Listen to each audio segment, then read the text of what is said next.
frein dans nos bouches. Un frein. Nos langues sont trop longues. Il faut lui demander de couper nos langues. Ah, ça, je suis certain de ce que je dis. Nos langues qui critiquent tout et tous, du matin jusqu'au soir. Personne n'y échappe. Les repas en famille, je ne sais pas si ça existe encore chez vous, des repas en famille, mais les repas en famille, ça sert à détruire tout le monde, oui ou non? Tout le monde y passe. La parole, elle n'est pas faite pour ça. La parole, elle est faite pour deux choses. Bénir, bénir, bénir et louer le Seigneur. Elle a tellement d'anges autour d'elle, il faut lui demander, ma mère, envoie un ange pour qu'il reste ici des sentinelles. Eh oui, on parle trop avec les hommes. Saint Dominique avait un bâton. Vous connaissez Saint Dominique? Oui ou non? Hein? C'est le père de ça. Il avait un bâton. Et sur ce bâton, il avait sculpté une phrase. Vous la connaissez, cette phrase? Non? Parler de Dieu ou à Dieu. Ça veut dire, si je ne parle pas à toi, Seigneur, je parlerai de toi aux autres. Oui. Ceux qui parlent beaucoup trop, c'est parce qu'ils fuient la présence du Seigneur dans leur cœur. Ils sont toujours à l'extérieur de leur cœur. C'est des grâces d'intériorité qu'il faut demander à Marie qui défait les nœuds. Ma mère, mets un frein à ma langue. Donne-moi la sagesse de parler chaque fois moins avec les hommes et de parler chaque fois plus avec ton Fils Jésus. Si vous voulez vous plaindre de la vie, allez vous plaindre à votre mère, pas aux hommes, à elle ou à son fils. Les hommes ne changeront rien. Elle peut tout changer. Et son fils, bien sûr. Alors, comme nous a dit l'abbé Louis, nous a parlé d'anges. Vous avez 3 anges ici. Vous avez Saint Michel Archange, Saint Gabriel et Saint Raphaël. Et une cour d'anges qui la couronne. Vous avez un ange gardien que vous avez reçu à quel moment de vos vies? À la naissance? À la naissance? Au moment de la conception? Au baptême? À quel moment? Au moment de la conception, sans aucun doute. Et cet ange va vous suivre toute la vie, oui ou non? Dans tous les moments de vos vies? Non. Non. Surprenant, mais c'est comme ça. Il n'est jamais complice du péché. C'est-à-dire que si vous allez dans une boîte de nuit où il y a du striptease, de la drogue, la cocaïne et tout, il rentre l'ange gardien? C'est les démons qui rentrent. Après on pleure. Loin de Dieu, qu'espérer loin de Dieu? Qu'espérer de bon loin de Dieu? Dans ces moments-là, il attend. Il pleure. Et jusqu'à quel moment de votre vie il va vous accompagner? À quel moment de la mort? Qu'est-ce que vous dites? Qu'est-ce que tu as dit? Oh, mais elle est pleine de sagesse, cet enfant. Je ne la vois pas à cause du projecteur, mais... Ah, je vais te donner une médaille de Marie. Oui, justement, au jugement. Comment il s'appelle ce jugement? Dernier, non? Comment? Vous allez tous mourir, grâce à Dieu, oui ou non? Elle n'est pas convaincue, elle. Vous allez tous mourir, et moi aussi. Il faut savoir ce qui va se passer. Ça s'appelle un jugement particulier. Cet ange gardien, qui toute la vie était à côté de vous, c'est le seul ennemi que vous ayez. Il ne faillit jamais. Vous allez apparaître devant Dieu, et le Seigneur va vous dire cette phrase, sans aucun doute. Montre-moi ce que tu as fait de ta vie. Et vous allez ouvrir le livre de votre vie en marche arrière, page pour page. Montre-moi ce que tu as fait de ta vie. Ce n'est pas le Seigneur qui va vous juger. c'est vous qui allez vous juger à la lumière divine. Ma mère Teresa de Calcutta a dit, nous serons jugés sur l'amour. Qu'est-ce qui reste d'une vie? Qu'est-ce qui reste de vos vies? Qu'est-ce qui va rester? L'amour, la miséricorde, la compassion, ce défaut que vous avez vaincu, ce vice que vous avez arraché de votre âme, le bien que vous avez fait, les paroles de critique qui n'ont pas été lancées, l'amour, la prière, la résurrection que vous avez fait naître dans le cœur des autres. Il reste que ça. J'insiste sur cette phrase parce que si jusqu'à présent vous pensez que votre vie a peu de poids vis-à-vis de l'éternité, la sagesse, c'est investir, c'est préparer cette éternité qui s'avance d'heure en heure, oui ou non? Qui s'avance grâce à Dieu d'heure en heure. Investir dans cette éternité, la préparer travaillant pour l'Église, des œuvres de miséricorde, des œuvres de compassion. Ne critiquez plus l'Église, c'est votre mère. Si elle est malade, c'est parce que vous travaillez pas assez pour elle. Et en avant, travaillez pour les autres. Ça, vous préparez le futur. Montre-moi ce que tu as fait de ta vie. Si jusqu'à ce présent moment, il y a peu de choses vis-à-vis de votre éternité, c'est l'heure d'investir et préparer vos lendemains. Est-ce que c'est clair? D'accord. Alors,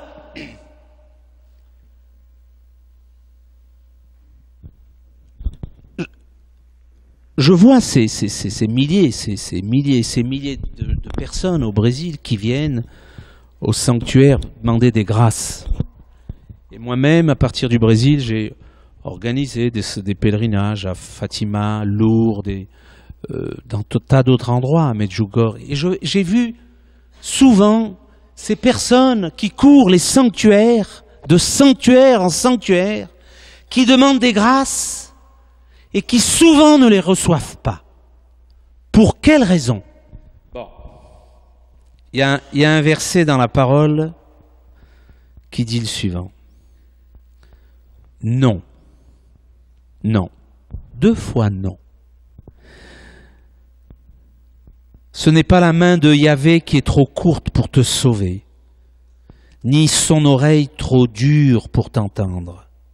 Ce sont tes fautes qui ont creusé un abîme entre toi et ton Dieu.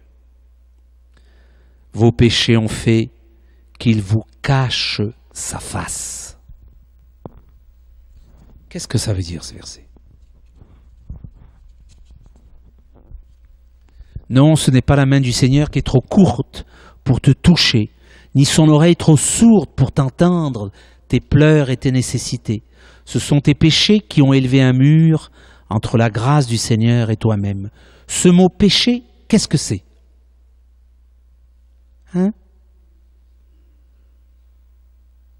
Quelqu'un peut me dire? Le quoi? Oui, certainement. Mais le péché, dans ce cas, c'est chaque fois que j'ai abandonné la main de Dieu pour, face à mes propres angoisses, chercher des réponses, des solutions à mes problèmes à travers Satan. Il y en a beaucoup d'ici qui sont de Haïti. Chez vous, vous avez le vaudou. Chez nous, au Brésil, nous avons la macumba. C'est le même démon. Chaque fois que je me dirige vers des œuvres, des ténèbres pour avoir des solutions vis-à-vis de mes propres angoisses, je rentre dans un adultère. L'autre jour, j'étais à Miami, où je suis allé parler de Marie qui défait les nœuds. Dans un magasin, en rentrant dans Miami, j'ai vu une grande photo du Sacré-Cœur de Jésus. La miséricorde. Ah ben je me suis dit, ils sont croyants dans ce magasin. Et juste à côté, il y avait une petite étagère. Et sur la petite étagère, il y avait des bougies avec des fruits.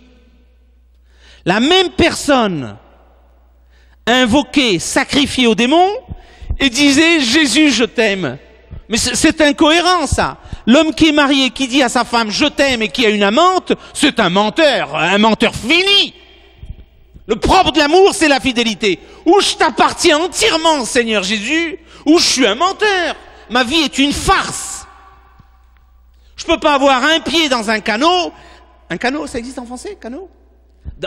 Dans un canot et le pied dans un autre, c'est pas possible. C'est pas possible. C'est pas de l'amour, ça. C'est pas de l'amour. Alors, à travers ce verset, le Seigneur vous dit, oui, je veux te répondre, oui, je veux t'atteindre, oui, je veux répondre à toutes tes nécessités, mais t'as choisi les œuvres des ténèbres. Les œuvres des ténèbres, c'est quoi dans ce monde moderne? L'ésotérisme, l'occultisme, la magie, qui explose dans vos pays comme dans le nôtre. Tout l'ésotérisme à travers toutes ces farces, ces fausses réponses, qui sont des œuvres des ténèbres, ou je choisis le Seigneur qui me donne gratuitement, ou je choisis le Satan qui va aussi me donner des réponses, et que je vais payer très cher. Je vais enchaîner mon âme. Nos âmes, ton âme, elle n'est pas faite pour être enchaînée. Elle est faite pour voler. Libre.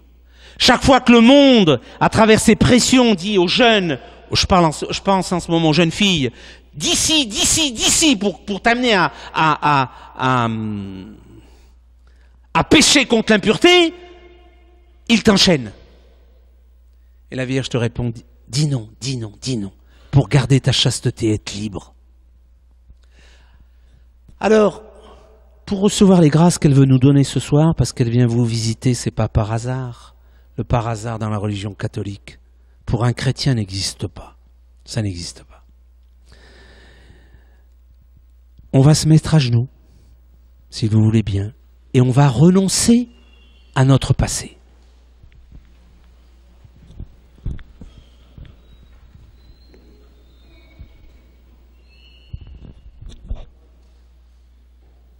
Vis-à-vis du Seigneur, vous êtes libre.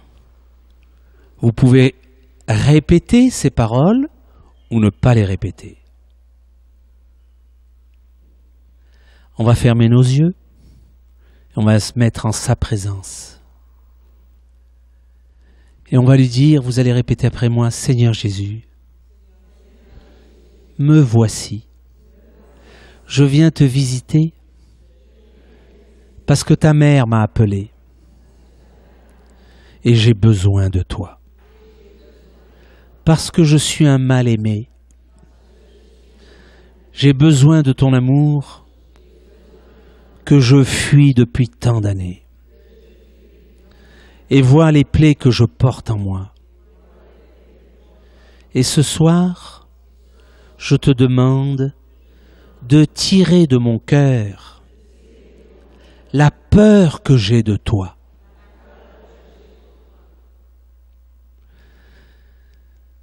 Seigneur Jésus, je suis ton enfant, je t'appartiens et j'ai besoin de ton cœur. Je renonce à mon passé.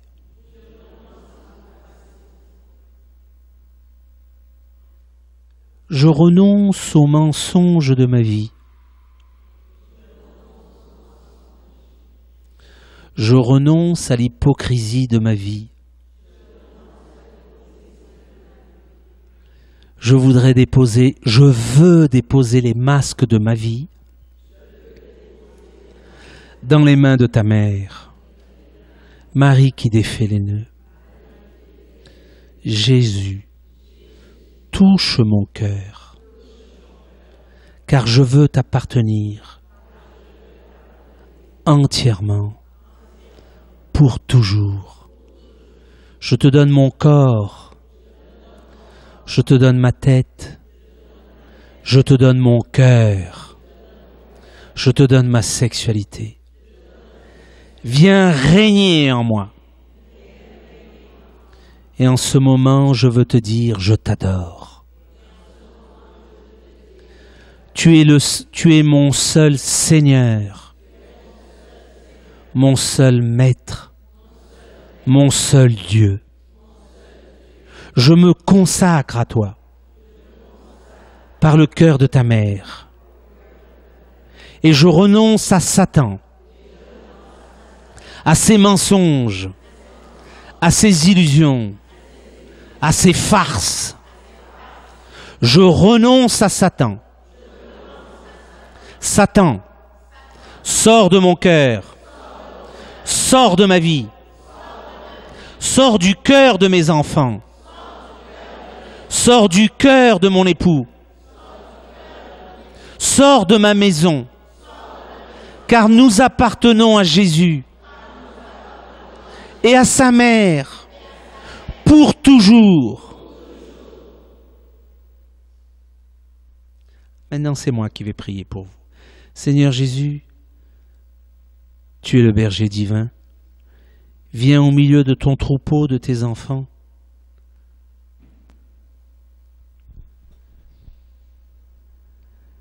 Viens réveiller ce qui est mort. Viens ressusciter ce qui est enseveli dans tous ces cœurs, afin de faire naître à nouveau l'espérance, la joie, la pureté, l'audace de te dire oui, l'audace de te témoigner, la générosité de travailler pour toi et pour ta mère. Ressuscite Jésus, ce que le monde a détruit.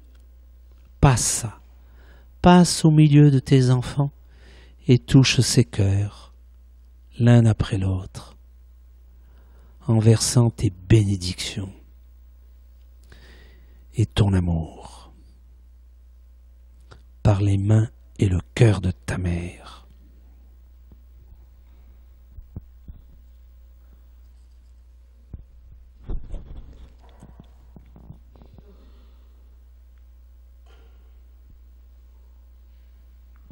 Alors, voyez-vous, cet ange ici présente à Marie qui défait les nœuds un ruban plein de nœuds.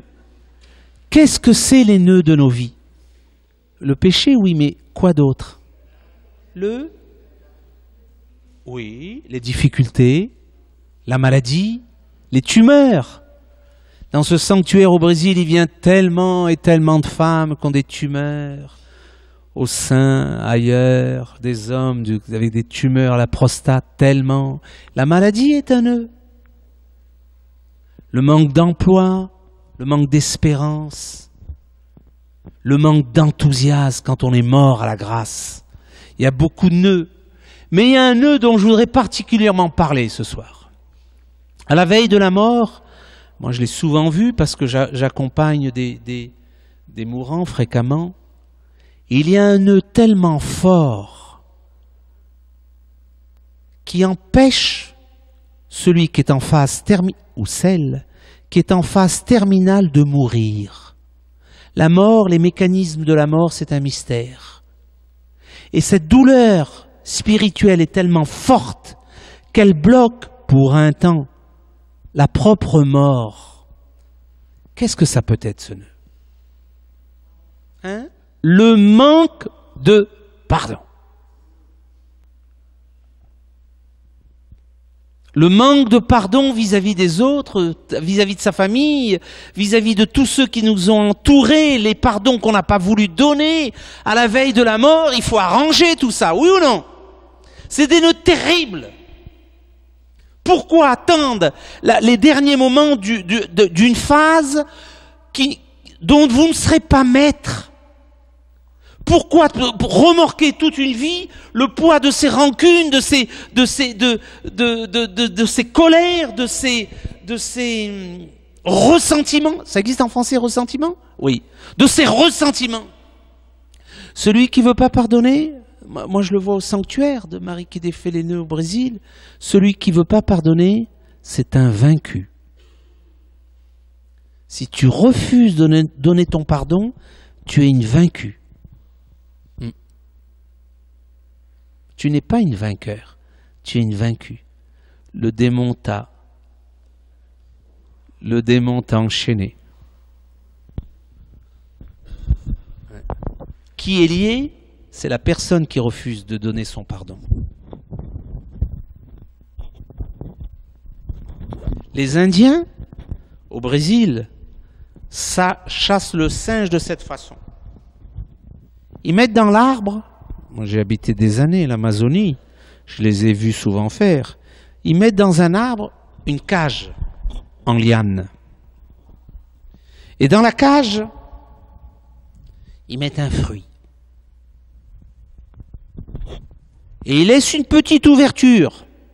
La cage est attachée sur une branche. Le Brésil, c'est le pays des singes. On a beaucoup de singes. Les singes viennent, ils voient la cage.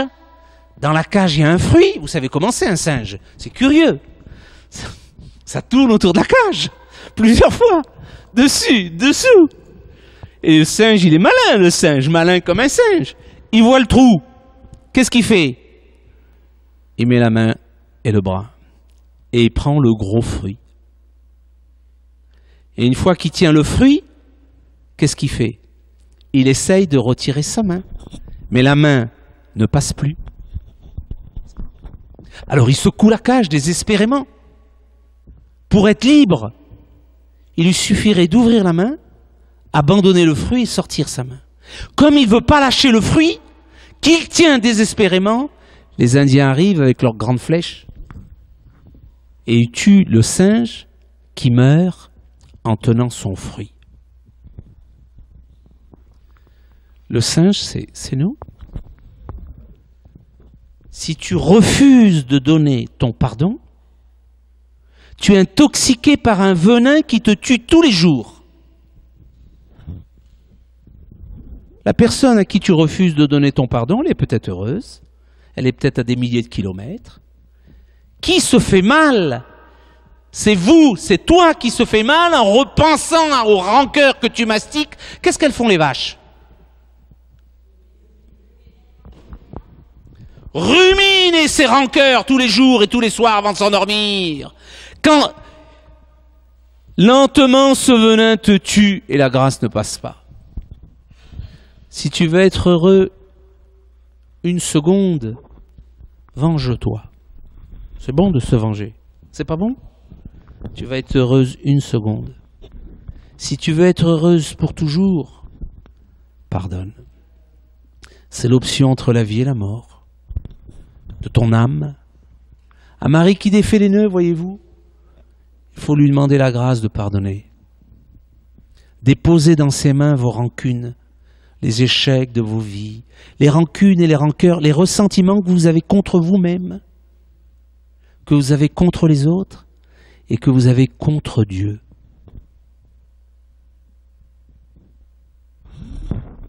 Le bonheur chrétien, la joie chrétienne, c'est le pardon, à tout instant.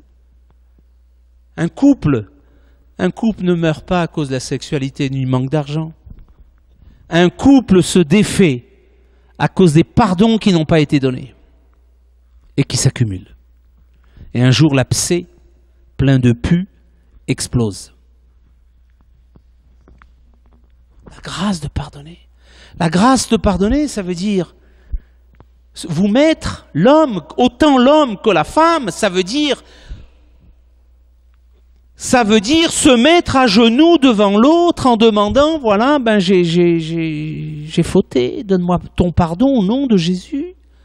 Dans le couple, vis-à-vis de ses enfants, vis-à-vis de vos enfants, c'est constamment ça aussi. On erre constamment, oui ou non, on fait des fautes constamment.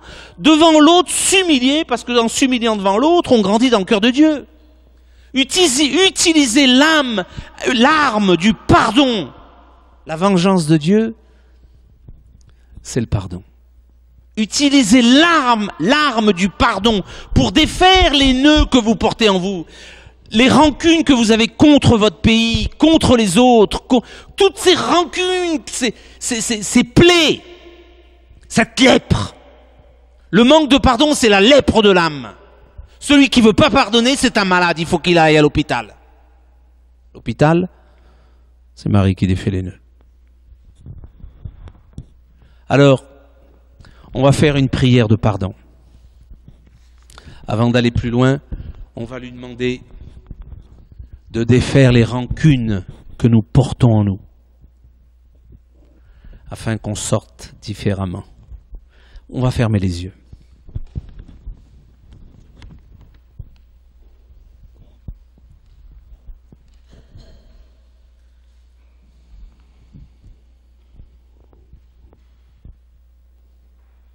Et dans le silence de vos cœurs, vous allez répéter, dans le silence de vos cœurs, vous allez répéter, si vous voulez bien, ces paroles.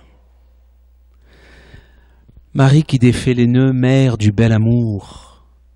Non, dans le silence de vos cœurs.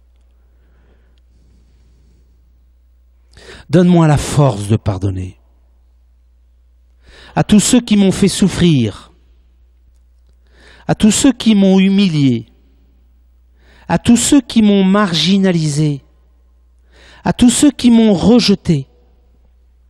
Donne-moi la force, ma mère, de pardonner à mon mari qui m'a battu, qui m'a humilié dans mon corps et mon cœur, qui m'a trompé. Donne-moi la force de pardonner à tous ceux qui m'ont fait souffrir, particulièrement cette personne, la personne qui vous vient en ce moment dans votre cœur.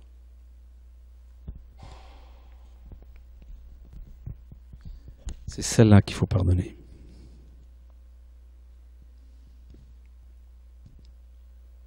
Aujourd'hui, je veux te dire,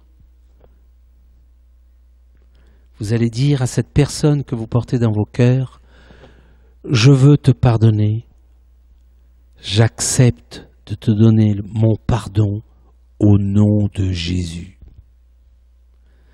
Cette personne que vous avez rejetée de votre cœur il y a tant d'années, à laquelle vous ne voulez plus penser et à laquelle vous pensez maintenant, c'est à elle qu'il faut lui donner votre pardon. Je veux te dire, je te pardonne au nom de Jésus et pour toujours, pour que la grâce de Dieu puisse couler de nouveau dans ma vie. Je veux commencer une vie nouvelle avec ta grâce.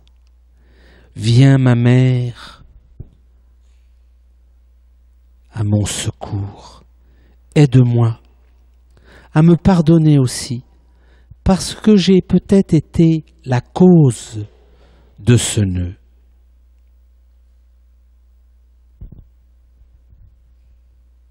Aide-moi à pardonner Dieu, parce que j'ai souvent pensé qu'il me punissait en m'envoyant les événements de ma vie. Enseigne-moi à pardonner à celui qui m'a trahi, qui m'a abandonné, à celui qui m'a rendu malade ou qui m'a fait perdre l'être que j'aimais. Aide-moi à pardonner à celui qui m'a humilié, volé,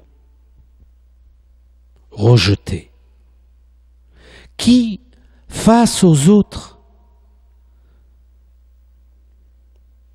m'a agressé par ses gestes et ses paroles.